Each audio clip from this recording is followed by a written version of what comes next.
इससे पहले परीक्षित महाराज एक प्रश्न भी पूछे थे सुखदेव जी को। बोले, गुरुदेव आपने मुझे जो वंश नवम अध्याय में वंश वर्णन सुनाए, इसमें वसुदेव की वंश के वंशावली में आपने बोले वसुदेव की एक पत्नी है रोहिणी, जिनके गर्भ से उनके संकर्षण आदि 7 पुत्र हो गए। संकर्षण बड़देव को लेकर के गदा आदि सारण आदि 7 पुत्र हुए, और वसुदेव के और एक पत्नी देवकी के गर्भ में भी 7 पुत्र हुए थे। एक फिर 8वां पुत्र श्रीहरि आए और एक बेटी हुई थी उनकी सुभद्रा करके, दोनों ही सुना दी। और श्री बलदेव को रोहिणी के पुत्र के रूप में गिनाए थे और देवकी के पुत्र रूप में गिनाए। हम लोग तो प्रश्न नहीं पूछे होते हर वक्त, लेकिन परीक्षित महाराज जैसे स्मार्ट है तुरंत पूछे। बोले, हे सुखदेव जी, ये कैसे संभव हो सकता है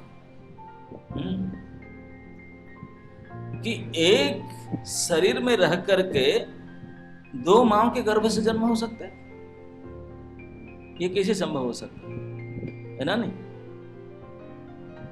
भाई, एक मां जुड़वा संतान तो जन्म दे सकता है, एक मां के गर्भ से 2 संतान एक साथ में हो सकते हैं, लेकिन एक संतान और 2 मां, हाउ कैन इट पॉसिबल?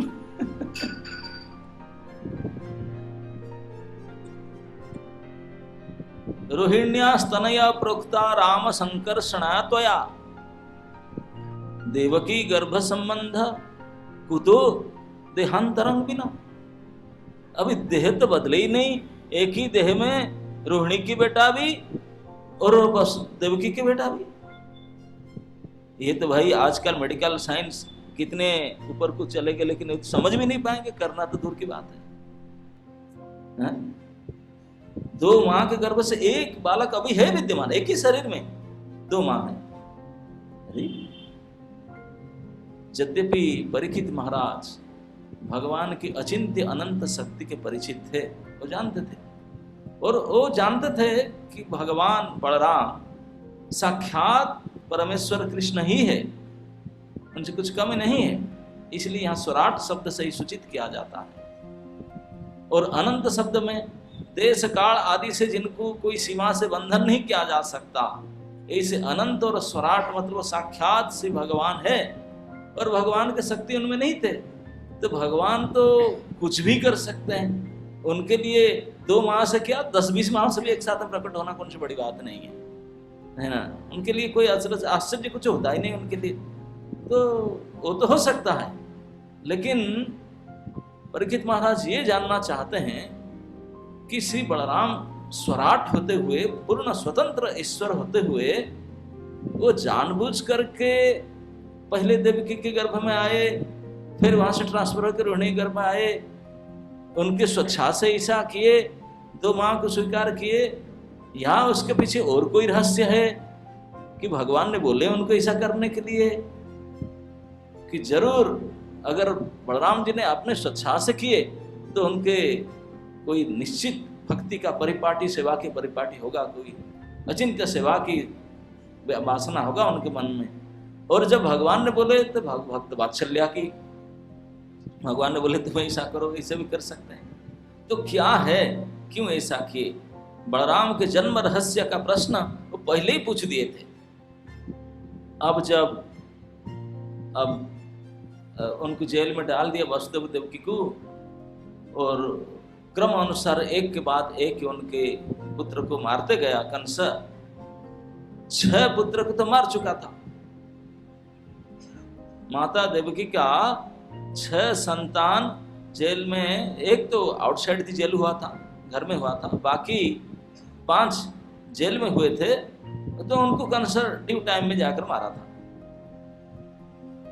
तो कंस को पक्का पता था, कैलेंडर में डेट एक्सपीरियंस हो गया था उनका, ठीक इस समय होगा, ऐसा तो होने वाला है, वो भी वेट कर रहा था।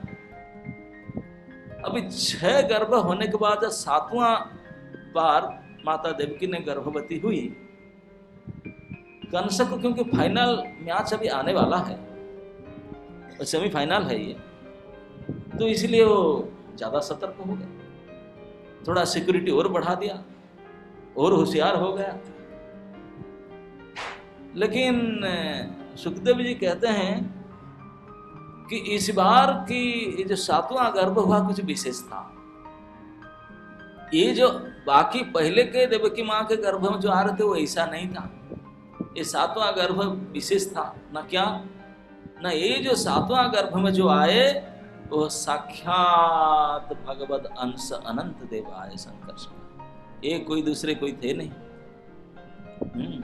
ये अनंत जी आए 7th में। साक्षात वासुदेव के कला अनंत सहस्र वदन स्वराट।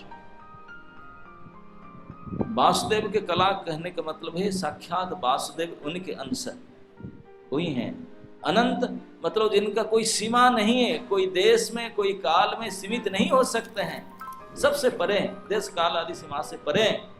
सहस्र वदन, जो भगवान के गुणगान के लिए हजारों मुख भी कमी पड़ता है, हजारों मुख लेकर के अनंत काल तक भगवत गुणगान करते रहते हैं। भगवान के भक्त चूड़ामणि श्री बलराम भगवान के गुणगान में सबसे आगे हैं।